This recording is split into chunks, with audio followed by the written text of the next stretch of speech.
Oh, cool. Yeah, because we were thinking like you can go to webinar one, but even for educational, it's like a $200 license. Okay. Okay, me again. Back to more babbling. Has anyone used labels and nested families at all? No. Okay.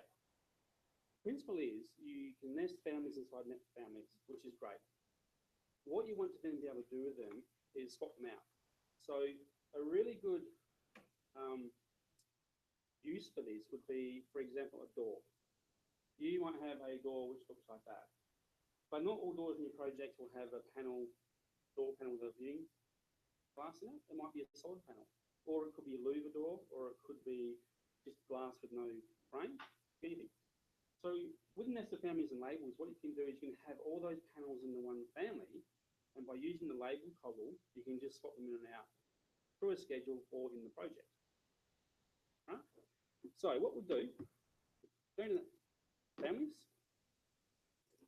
Actually, so we're going to create a new one. And we're going to create a new generic model.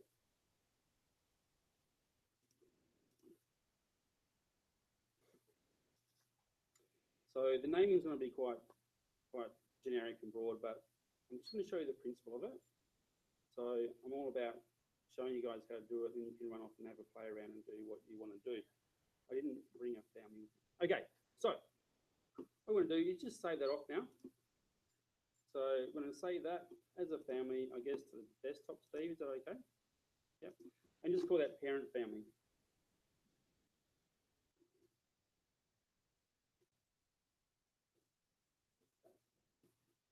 Now, you can either close it down or you can leave it open. It's up to you. I normally leave it open. So what we're going to do now is, again, we're going to create a new family generic model.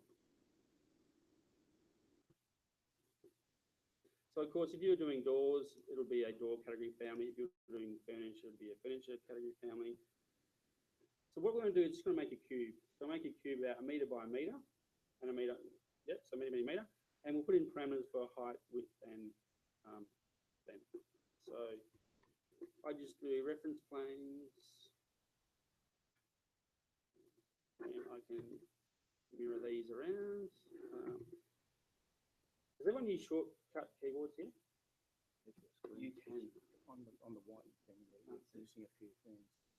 So I'll just put you onto our.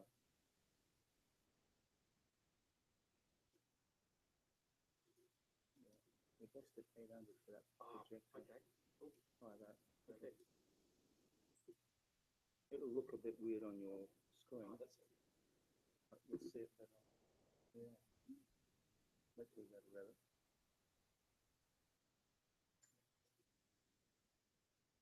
Yeah. I can see everything. Perfect, perfect. Thanks, Steve. Okay, so we'll just catch up. So when everyone makes families, are you guys in the habit of creating your reference planes first, creating your skeleton or your frame first before you mold geometry? Yeah. Okay. Awesome. That's good. It's nothing worse than creating complex geometry and something goes wrong and you can't find it because, yeah. Anyway, length, and it doesn't matter if it's type or instance. Width. Okay, so then I'll go into my front elevation. So when using keyboard shortcuts, okay. If you don't get on that, it makes if I'm doing something, if you're seeing something happen there, you don't know what I'm doing, sing out because I use keyboard shortcuts a lot. You might not see the menus. If you didn't know, whenever I make a family, this reference level, I always move it out of the way. What you don't want to do is dimension any parameter to that reference level, okay, because it'll cause issues, particularly if you're trying to offset stuff from heights, from levels. Because you've constrained it to that level, and you try and move it AFL, it will blow up on you pretty badly. So let's give this a height. Okay, is everyone with me so far? Yep. Good. So So what we'll do is we'll just do a simple extrusion. And we can lock those to that. And then we'll get a front. Yeah, like that. So what we should see is just a little cube. Nothing too fancy. So we can save that off. So save as family, put on your desktop again, and just call that a cube. Now let's make another one. So what we'll do is we'll create a new family, another generic model.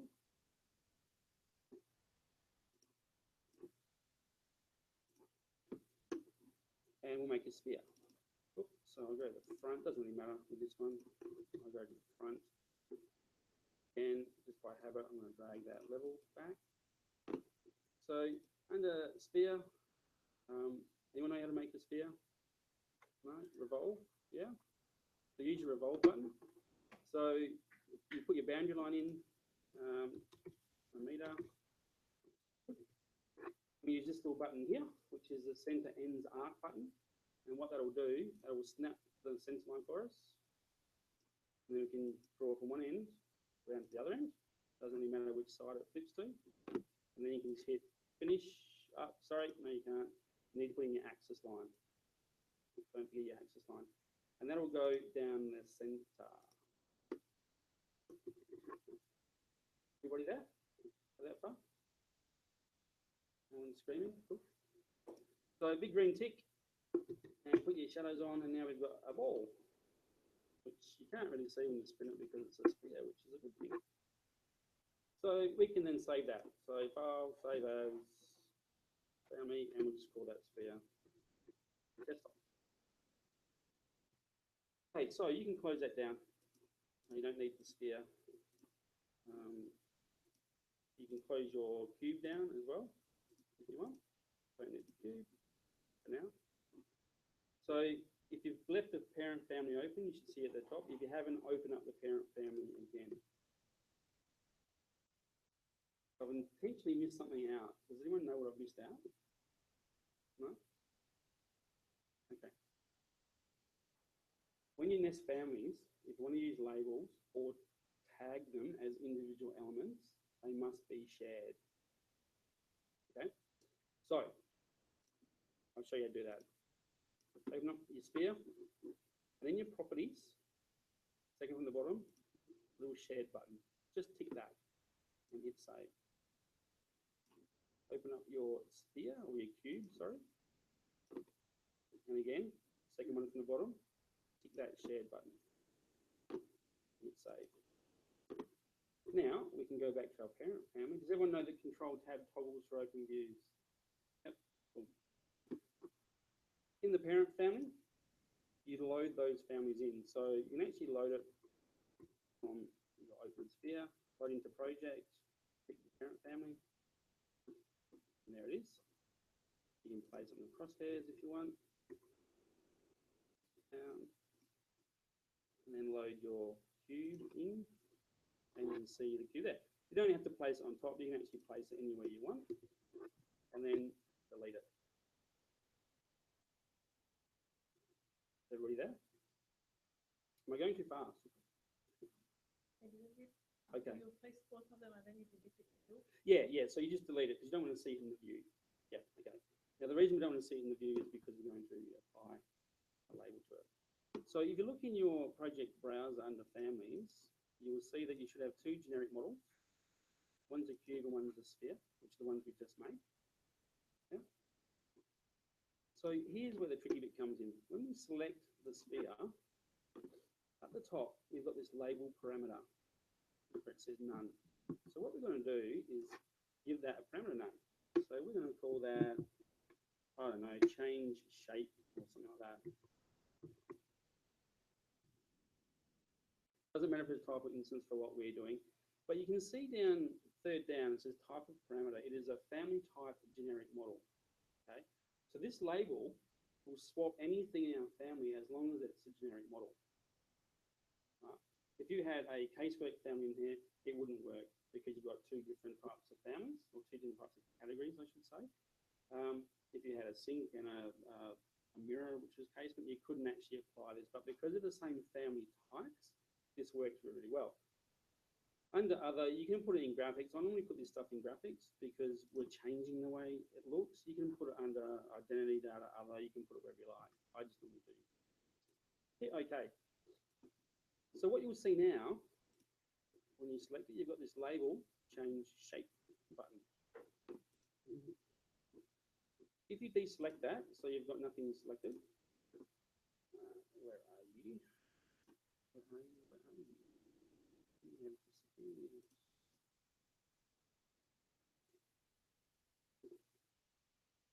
Where's my graphics one gone?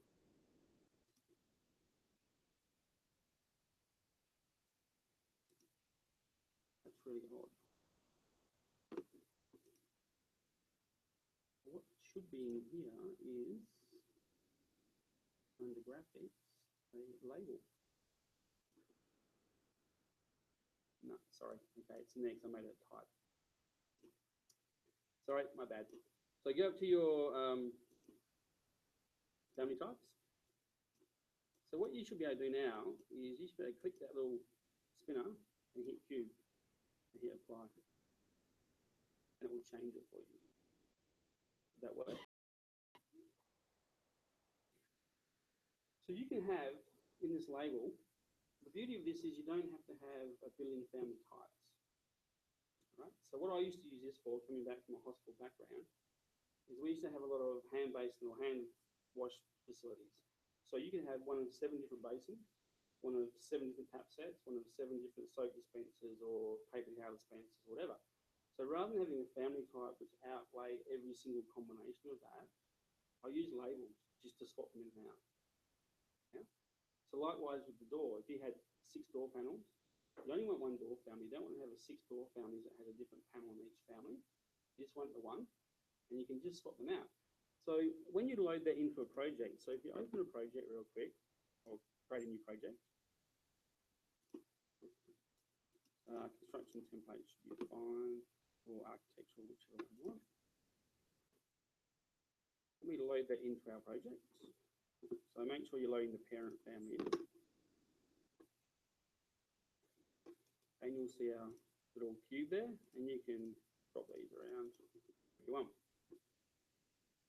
If I now select this, come to my family types, I change that to a sphere. They all change to spheres. That's great. Now the reason they all change to spheres is because it's a type property. Yeah?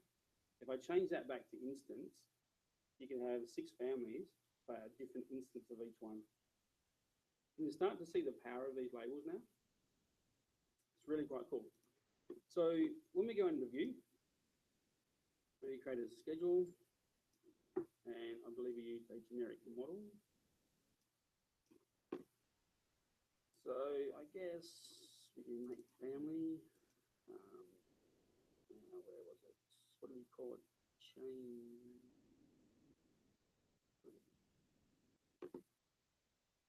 Where was the parameter I changed? Okay, let me just find that parameter.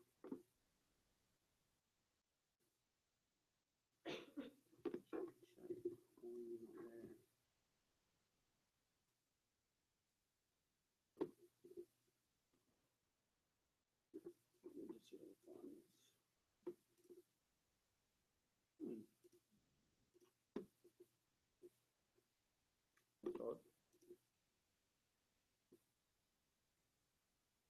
Where did it come across?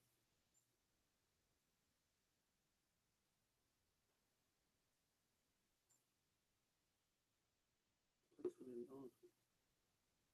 So what should have happened is that parameter should have come across here, which we can add into our schedule.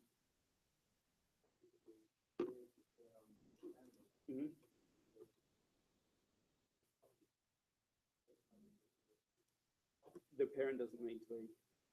Nope. Yeah, I'll try that, but the parent shouldn't need to be shared. But let's try it. Okay, let's try that one.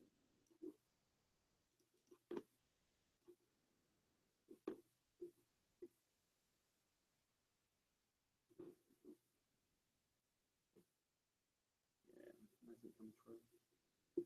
Okay. All right, bear with me for a second. Mm-hmm.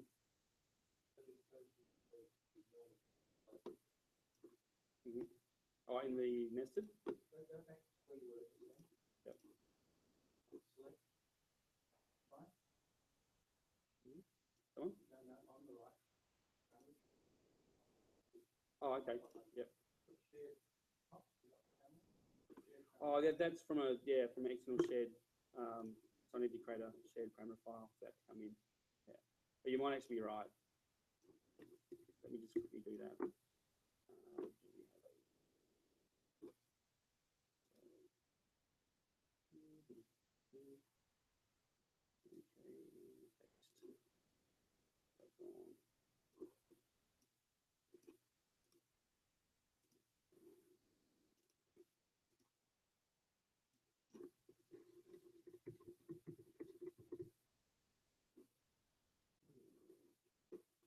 So,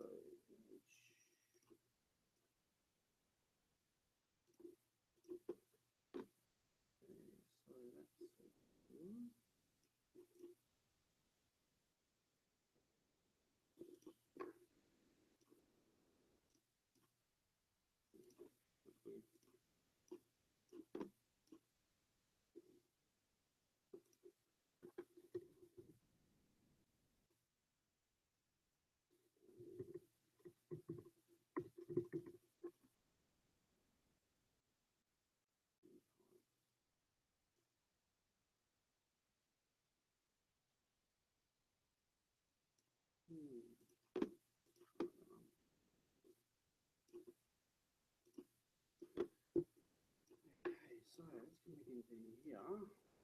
Cover scan. See what Steve says. Create that. I'm going to make an instance parameter this time, and I'll leave in other so we can.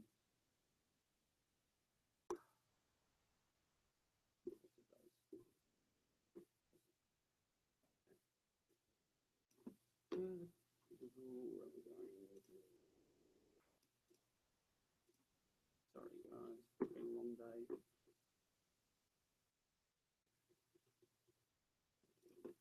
Right.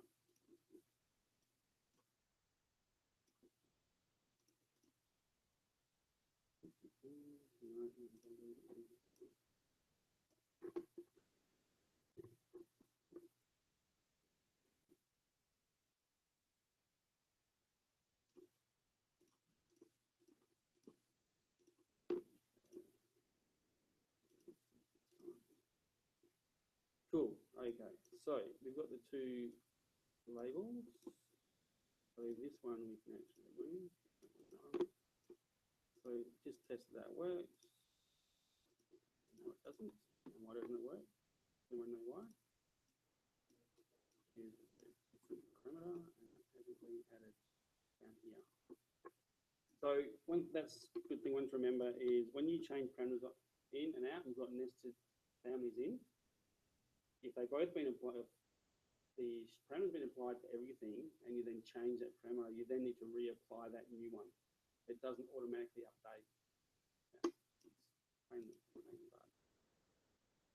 So here, it's not working for me.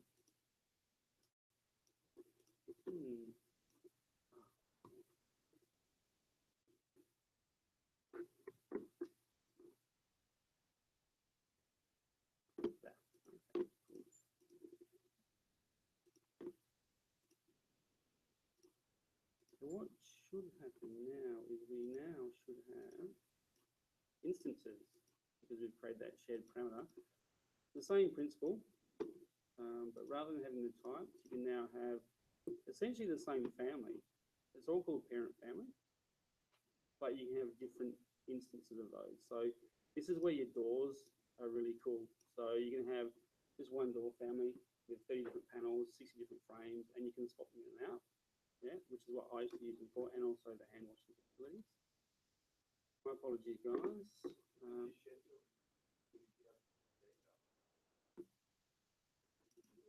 You can. So you can see now that that shared parameter I've made is now available. Thank you, Steve. Appreciate that. So you've now got those details there. So what you can do here, I close this stuff down. Close that down. Another WT is window tile. So the ones that are cubes, I can now access that from the schedule. So not only can you change it in the family level, but you can change it in the schedule level. So what this is really handy for, what I found it handy for, is for our health planners. We would export all the schedules out with all the basins, all the hand wash facilities, or whatever, and they would just go through a written schedule and mark it up and go, no, this is HB7, this is HB5, this is this, this is that. I can give it to my drafty, and they can just open the schedule and go click, click, click, click, click, click, click, and I know that the model's now just been updated. It's really fast, really, really fast. Saves having to make multiple types of comments, go through and change stuff. Likewise, doors. Give someone a written schedule of doors, they can just go through and go, no, it has this lock set, no, it has this hinge, no, it has this closer. You just come in here and say, okay, well, that family there, that actually needs to be a cube. Come in here and change it. And you know the model updates. It's pretty quick, much quicker than having to find that door in the model. If that was a 12-story hospital over however many square meters, trying to find one door to change an instance on is quite a hard thing to do. If you say go and change the hand basin in the dirty wash utility on level 4, which one? There could be 20 of them, and it's a big hospital. So in here you can have levels, any parameter you want really. Schedule, you can put your levels in there. If you've got marks, if you've got type marks, you put your omni class. So it's a fully blown schedule, but you just have the ability to swap individual elements out. That makes sense? You want to go through it again, just in case, or you're pretty...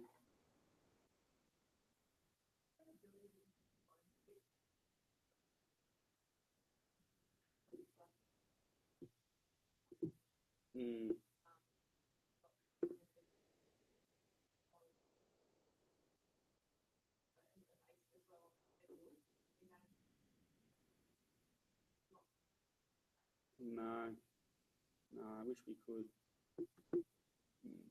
I really do wish we could. I know I've used Codebook quite extensively. I know that has password protection on a few tabs and sheets to stop exactly that, because they have standard room types, which have a set list of equipment, and you don't want people going and messing it up because it flows back to the model and screws all your fonts up. And that does have password protection of that section of database. The day someone writes a plugin for Revit that can lock stuff out, they'll make $1 million. That'll be the first thing I buy. I don't subscribe to buying apps and stuff. I can get the software to do what we need to do anyway. But yeah, it would be handy if we could do that. It really would.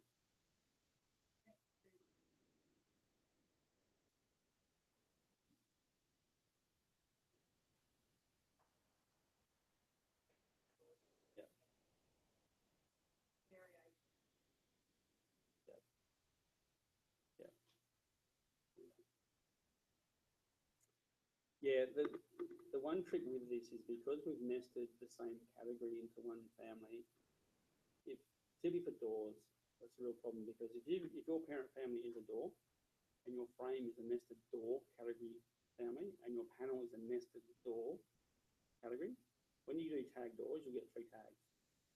One for the parent, one for the frame, one for the panel. Okay. The way around that is by filters. So you can create a filter to hide out family names. So your frames can have F1, F2, F3. So any tag that picks up F for a door, don't show it. Any filter that has P for panel, don't show it. But any tag that has D for door, yeah, I want to see that one. So you just create a filter, apply that to your view. When you do your tags, only the tag you want shows up. So a little bit of a workaround. That's, yeah, but it's possible. Yeah. But yeah, tagging nested stuff, if you got multiple components, is a problem. We didn't have such an issue because our frames were tagged as well. We wanted to know what frame type we had because different frames, different walls, yeah? So 140 block has a different frame to a plasterboard stud wall, different widths, different fire ratings. So when we tagged all, it picked up the panel, the parent combination, everything, and the frame, which is what we wanted. It would look fine. It's horses for courses, not everybody wants that. Any other questions? I don't know how we're going for time, John. How are we going? Yeah, perfect.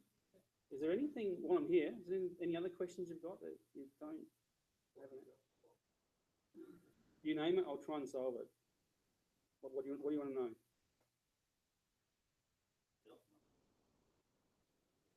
Yeah? Anyone? No? No, we're all good. Can you make, like, you have been showing that you have a room and in the schedule you can say it's this type of room or that type of room, this of the equipment you have. Yes. How can you share that with like services so they would know if they, for example, hydraulic. Yep. Each tenancy just wants sewer connection, each tenancy sewer and trade-based connection. Yep. And it's in model and it's clear to the model of everything. Yeah, yeah. So that's where I show the TSPS with the key note schedule. That's where that comes in really handy. So depending upon the room type, you could then create, okay, so if I have a bathroom, it needs 50 mil waste pipe. If it's commercial, I need 100 mil waste pipe. That's your key schedule. So when you have your room, you just say, okay, you're room type 1, so you need 50 mil, or you're a room type 2, which is 100 mil. So it won't place the model element for you, but you can then export that or give that to services and go, okay, here's all the rooms, these are the ones that need 50, these ones that need 100, and so on and so forth. So it's just using your key schedule, which is So what you can give them like the Excel file, but is there any way they can remake the schedule you have in their own model or share it if they want to do that? yeah, shared frame is always good to have anyway, but you can copy that schedule out. So if you put that schedule on a sheet and they open two files, you can copy and paste from one to the other. And as long as the information is there for that schedule to read, it will read it. Yes, but then at the same time, they can check the sheet in the model. Yeah. Yes. Yeah. Yeah. So I mean, you guys use spaces, don't you? Use spaces or Yes, rooms? yeah. Yeah. So there's that translation as well. Rooms and spaces don't really. I guess. Yeah. There's no real automated way, unfortunately. Not that I know of. I'd be happy to learn. But if you use the room and tag the room, everything in it, working, then how they see. Yeah, yeah, you can. You can create a tag to show. Absolutely, you could. Yeah, yeah, definitely. How they see. You are the only people that I work with. You have a separate model for grid. What's the benefit? Oh, well. Leaves it safe. Yeah. Again, I'm a big believer in one change. It's a one-to-many relationship. So I only ever want to change it once and affect many.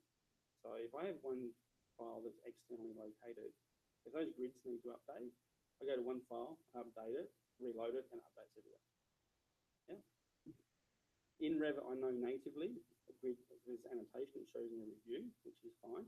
The issue is if someone starts a copy monitor and they break that copy monitor relationship from multiple files, you get an issue. So we just say, look, okay, we've got one grid file, that gets linked in copy monitor to every other sheet file. So they only ever change in one place, that updates everywhere. Yeah. Yeah, well, that's the only reason. And it's an old WARUG workflow vector. We won't go there. Anything else? Oh, there must be questions. No? Am I good at scheduling? Not overly, but I could give it a crack.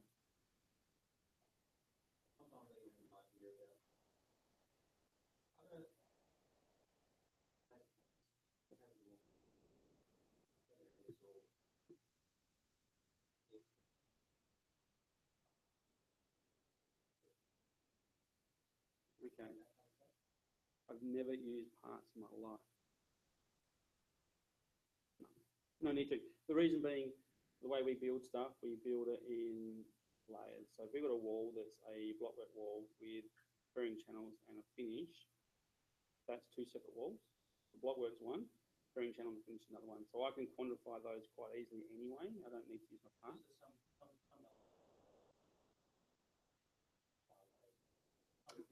Agreed, absolutely. Yeah, absolutely agreed. So if we had a block work wall with plaster or render on either side, same, we would make that as one wall because it's 12 mil, 13 mil, whatever. But yeah, you're absolutely right. You would build up as layers. How to use it as parts and quantities, I have no idea. Sorry. I could look into it though. Yeah.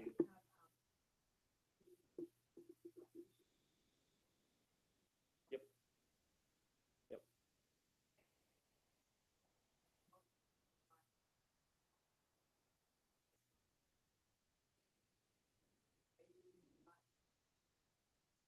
Yep. Absolutely. So we have two forms. One is the consultant model review and one is the Revit model review. So the consultant model review is for external files coming in. So we'll open it up. I'll look at it. We've got a whole list of stuff that they need to make. And it's a yes or no tick box. And if it's yes, great, it goes green. If it's no, it goes red. And we'll just say no, rejected, resubmit. And we'll send that to them. Yeah, we'll send them the form with what they need to fix. It's like, okay, this is what we found. Can you please fix it and reissue? But absolutely, if you're in control of the project, you need to have that stuff right. Otherwise, things go wrong. It's as simple as that. It's not hard. I mean, unless you're asking to fill out a million parameters and make them do things it's out of their scope, there's no real reason why they can't get it right. I know it sounds easy in theory, but absolutely, we reject stuff.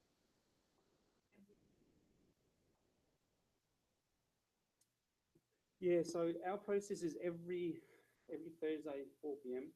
models are delivered to us without question. So then the Friday is first thing Friday, download them all, make sure the paths are working, and we federate them. So they'll submit to us Revit files and NWC files, and an NWD if we ask for it. We federate them, we run our clash on Friday. So pretty much all day Friday we do the clash reports, make sure everything's okay. Then we'll organise a meeting on Monday or Tuesday to have that clash report meeting to go through the stuff. That happens every week. So if the model isn't in by 4 p.m. Thursday, by about 3, we're making phone calls saying you haven't got your model. We have scripts that run overnight on Thursday nights that do stuff, the files. So it's pretty important. And then they get told from day one that that is the cutoff, that's the deadline. And if that's at the start of each project, we have a negotiation like a kickoff meeting, and we send them the BEP about 2 weeks before we start. They have time to comment. We have a kickoff meeting, and then we negotiate. They might say, well, we don't think it's fair that we should do that. We say, okay, well, how about you do this instead? And it gets amended. And delivery times is one of them. We outline the process. If they don't say anything differently, that's what it is. And our BMX is actually referred to in the contract, so it's a contractual document. Anything else? Yeah.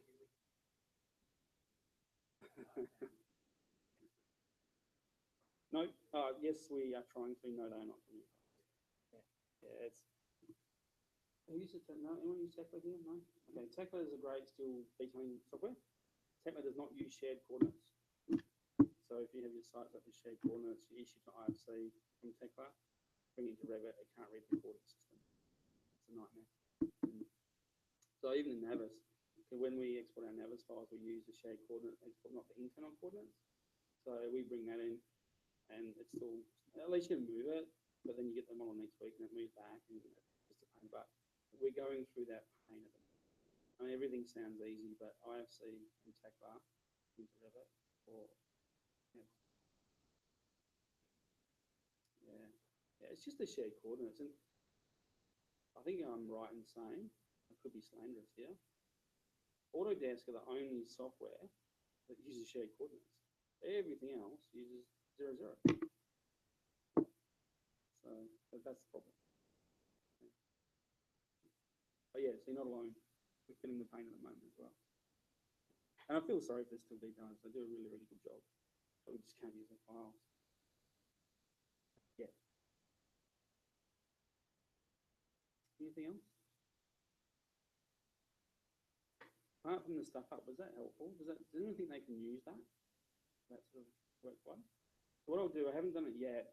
I'll get a doc together on how it works properly, and I'll get it issued out to you guys. So I do apologise for that. Thanks, Steve, for helping me. I totally forgot that the shared parameter works. Yeah, not a Not a nested camera. So my apologies for that.